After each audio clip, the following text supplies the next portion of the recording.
En 1988, Chrysler estaba en la ruina. La automotriz sangraba dinero, sus concesionarios estaban llenos de aburridos autos K, y una fallida asociación con Maserati había quemado casi $600 millones. La empresa estaba tan cerca del colapso que los banqueros debatían abiertamente si seguir prestándole dinero. Pero en lugar de recortar costos y jugar a lo seguro, un puñado de ejecutivos de Chrysler hizo algo que no tenía ningún sentido financiero. Tomaron un motor de camioneta, lo metieron en un roadster de fibra de vidrio sin aire acondicionado, sin bolsas de aire y sin control de tracción, y crearon lo que se convertiría en el muscle car más temido en la historia de Estados Unidos.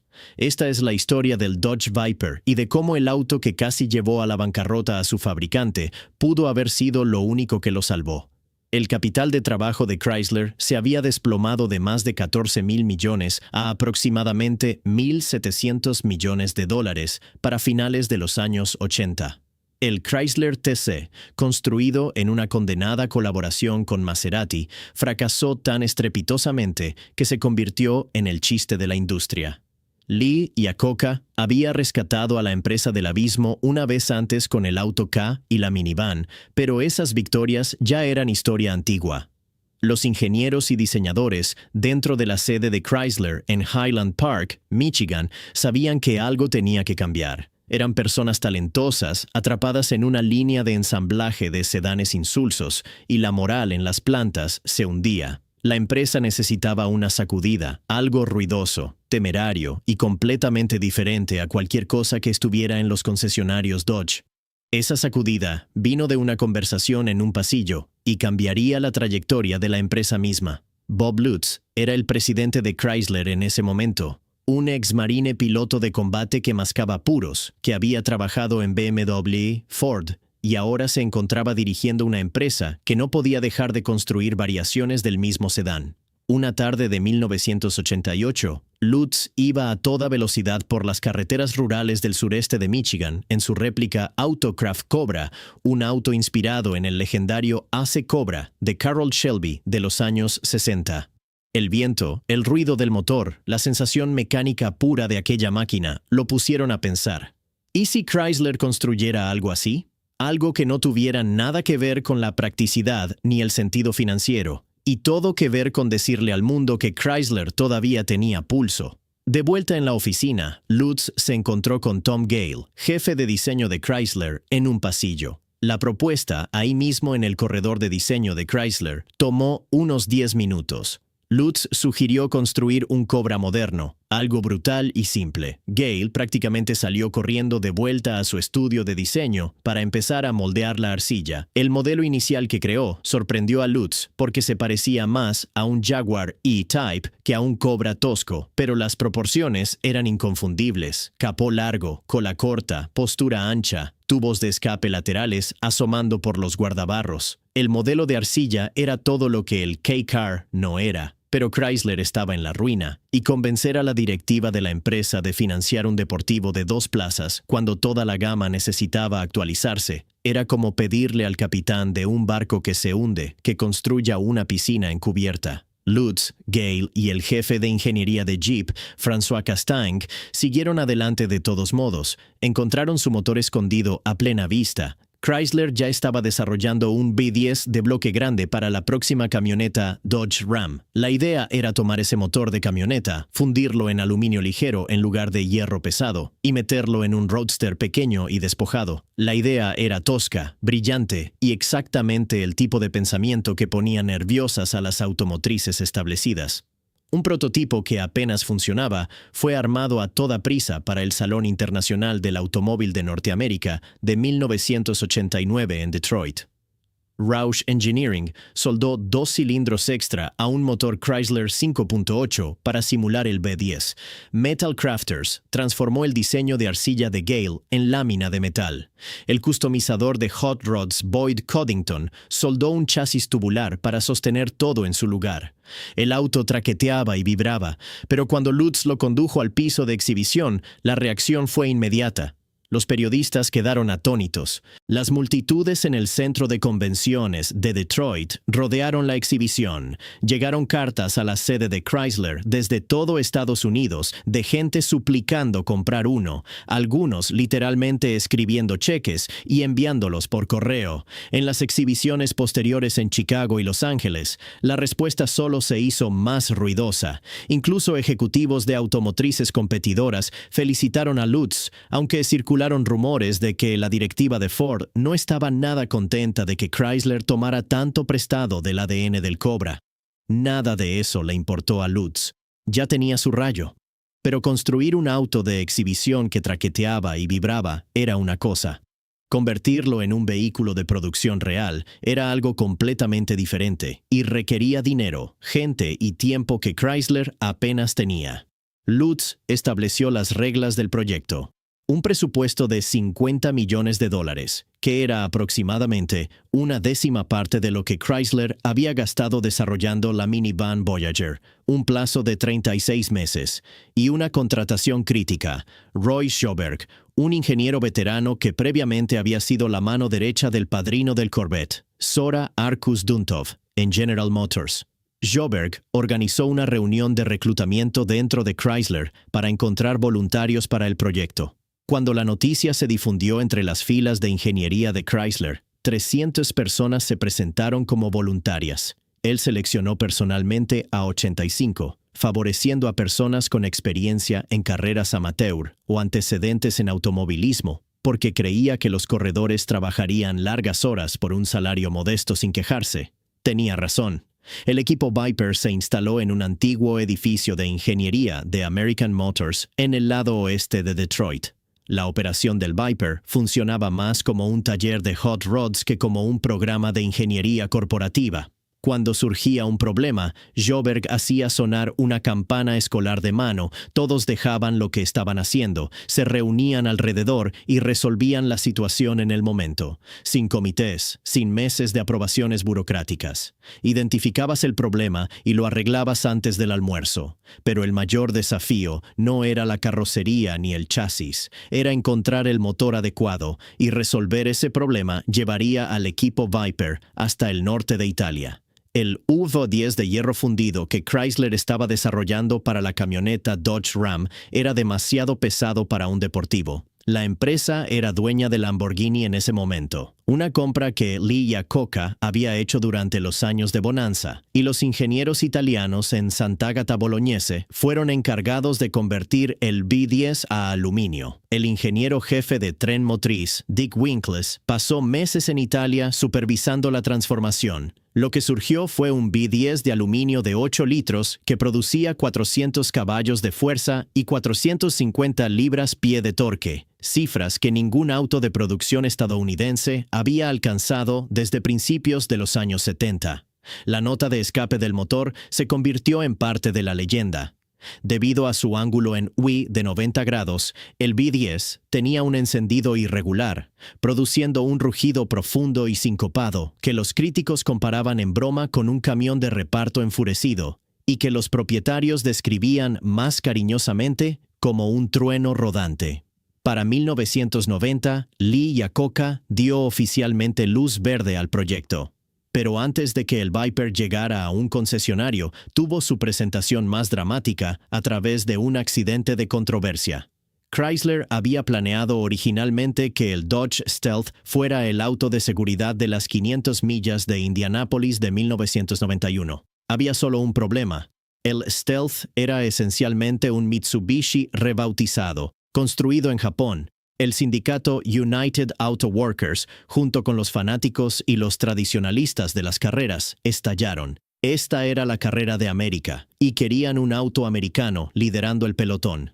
Con la Guerra del Golfo aún fresca en la conciencia nacional, el sentimiento patriótico estaba en su punto más alto. Chrysler se apresuró. Retiraron al Stealth de las funciones de auto de seguridad y llevaron a toda prisa un prototipo de preproducción del Viper a Indianápolis. Y el hombre que eligieron para conducirlo fue el mismísimo Carroll Shelby. La leyenda texana de 70 años que había creado el Cobra original ganó Le Mans en 1959 y ahora era consultor del proyecto Viper. Shelby había recibido un trasplante de corazón el año anterior. Se convirtió en la primera persona en la historia en conducir el auto de seguridad de las 500 millas de Indianápolis después de recibir un corazón de donante. La imagen de Shelby detrás del volante de ese Viper rojo, liderando 33 autos de carrera alrededor del Indianapolis Motor Speedway, fue transmitida a millones de hogares. Para el público estadounidense, esta fue su primera mirada real al auto en movimiento, y el momento cementó la identidad del Viper antes de que se vendiera una sola unidad.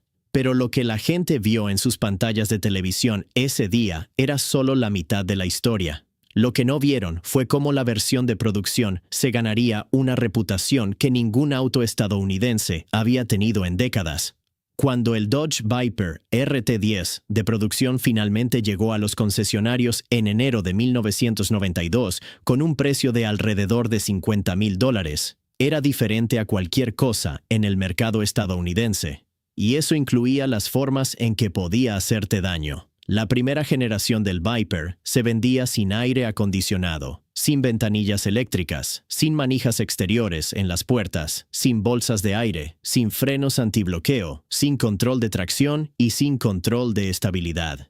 En lugar de ventanillas de cristal, los compradores recibían cortinas laterales de vinilo que se abrochaban y que recordaban a un Jeep Wrangler. El interior tomaba prestados interruptores de los modelos más baratos de Chrysler. La capota blanda era un añadido endeble que goteaba con lluvia fuerte. Lo que sí recibías era un V10 de 8 litros con suficiente torque para hacer girar los enormes neumáticos traseros en tercera marcha sobre pavimento seco. Los tubos de escape corrían a lo largo de los costados del auto, a solo centímetros de las piernas del conductor y los pasajeros. Más de unos cuantos propietarios y pasajeros se quemaron las pantorrillas al subir y bajar. El pedal del embrague era pesado, la caja de cambios era imprecisa, el auto serpenteaba en la autopista y se sentía nervioso bajo la lluvia. Periodistas automotrices que conducían estos autos para ganarse la vida, personas acostumbradas a probar máquinas de alto rendimiento semana tras semana, describían al Viper como un auto que parecía activamente decidido a matar a su conductor. El apodo fabricante de viuda se pegó casi de inmediato. Si estás disfrutando esta historia, dale a suscribirse. Cubrimos la historia detrás de las máquinas cada semana, y las estadísticas de accidentes lo confirmaban. Dentro de Chrysler circulaban historias sobre la asombrosa cantidad de Vipers que nunca llegaron del lote del concesionario a la cochera del propietario. Las publicaciones en foros de la época pintan la imagen de un auto que castigaba incluso los errores pequeños con pérdida total. Neumáticos fríos en una mañana fresca podían hacer que la parte trasera se deslizara sin previo aviso. Un tramo ligeramente húmedo de carretera a velocidad podía convertir un paseo dominguero en un viaje a la sala de emergencias. Los más de 500 libras-pie de torque del auto llegaban casi inmediatamente desde ralentí y sin ningún sistema electrónico que dosificara la entrega de potencia, todo dependía del pie derecho y los reflejos del conductor. Pero aquí está el giro que hace de la historia del Viper algo más que un relato de ingeniería temeraria. El auto que parecía lo más irresponsable que Chrysler podía haber construido pudo haber sido la decisión más inteligente que la empresa jamás tomó. Bob Lutz cuenta una historia en su libro de 1999 que captura perfectamente el verdadero valor del Viper. En 1991, estaba viajando por el mundo, reuniéndose con bancos, intentando asegurar financiamiento para una empresa que una vez más se tambaleaba al borde del abismo. En una reunión con un importante banco alemán, la discusión iba mal. Los banqueros veían a Chrysler como una empresa en decadencia con una línea de productos envejecida y sin futuro. Entonces, el presidente del banco pidió hablar con Lutz en privado. Lutz esperaba más malas noticias. En cambio, el presidente quería hablar sobre el Viper. Quería saber todo al respecto. Estaba fascinado. En otra reunión, otro banquero le hizo a Lutz una pregunta directa. Si Chrysler necesitara recortar costos, ¿qué proyectos eliminaría primero? Lutz puso su cara más responsable y dijo la respuesta obvia. Recortarían el Viper, ya que era el producto más frívolo del portafolio. La respuesta del banquero lo dejó helado. Respuesta equivocada, le dijo el banquero desde el otro lado de la mesa de conferencias. El Dodge Viper es lo que está impulsando el entusiasmo de los inversores en su empresa en este momento. y si lo eliminan, nos perderán. Ese fue el momento en que Lutz entendió que el Viper valía mucho más que cualquier ingreso que generara por ventas. Prueba de vida, evidencia de que Chrysler todavía podía soñar, todavía podía construir algo salvaje, todavía podía competir. Por cada persona que compraba un Viper, había miles que entraban a los concesionarios Dodge a ver uno y luego se iban a casa en una nueva camioneta Ram o un sedán Intrepid. Pero la influencia del Viper en la fortuna de Chrysler fue incluso más profunda que el entusiasmo de Wall Street. El efecto Halo se propagó por cada concesionario de la red Dodge. A lo largo de los años 90, Chrysler experimentó lo que muchos en la industria llamaron un renacimiento. La camioneta Dodge Ram fue rediseñada con un estilo audaz y agresivo en 1994.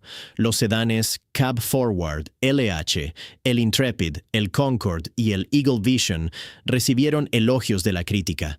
La empresa pasó de ser el hazmerreír de la industria a ser la automotriz más comentada de Detroit. Y el Viper siguió evolucionando. El GTS Coupé llegó en 1996 con 450 caballos de fuerza y algunas comodidades básicas, incluyendo ventanillas de cristal reales y aire acondicionado disponible.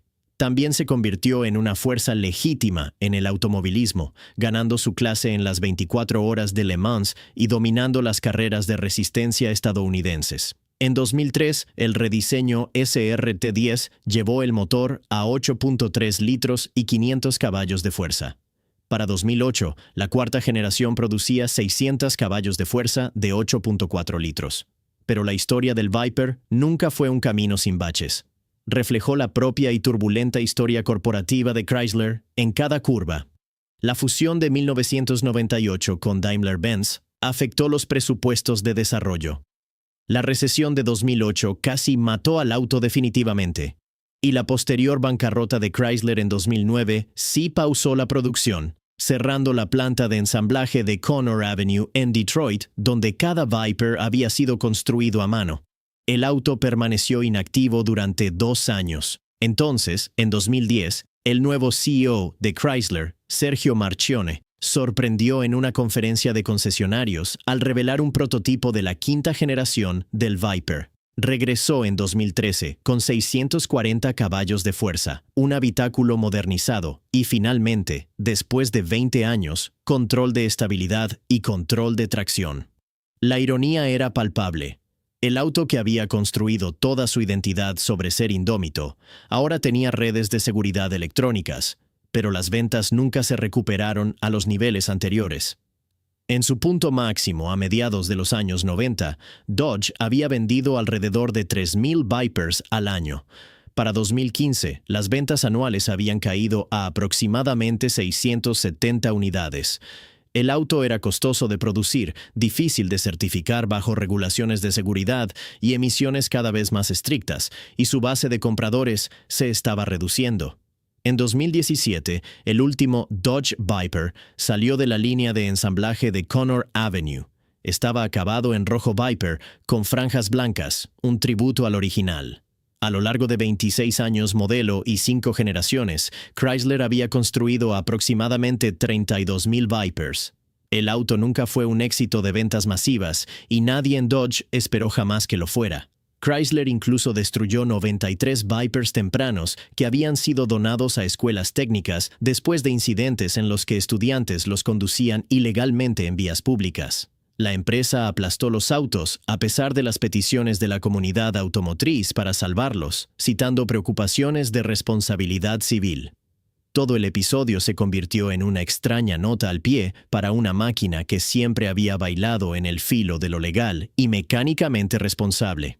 Entonces, ¿qué pensamos del Dodge Viper mirando hacia atrás desde la distancia? Fue un auto que probablemente nunca debería haber existido. Una empresa en dificultades financieras que no tenía por qué construir un deportivo, metió un motor de camioneta en una carrocería de fibra de vidrio, eliminó cada función de seguridad y lo vendió a personas que a menudo no tenían idea de en lo que se estaban metiendo. Los críticos lo amaban y le temían en igual medida. Las aseguradoras cobraban una fortuna por cubrirlo. Los propietarios los estrellaban a tasas que se convirtieron en folclore de la industria, pero el Viper hizo algo que ninguna hoja de cálculo ni estudio de mercado podría haber predicho. Le recordó a la gente de lo que era capaz una automotriz estadounidense cuando dejaba de jugar a lo seguro.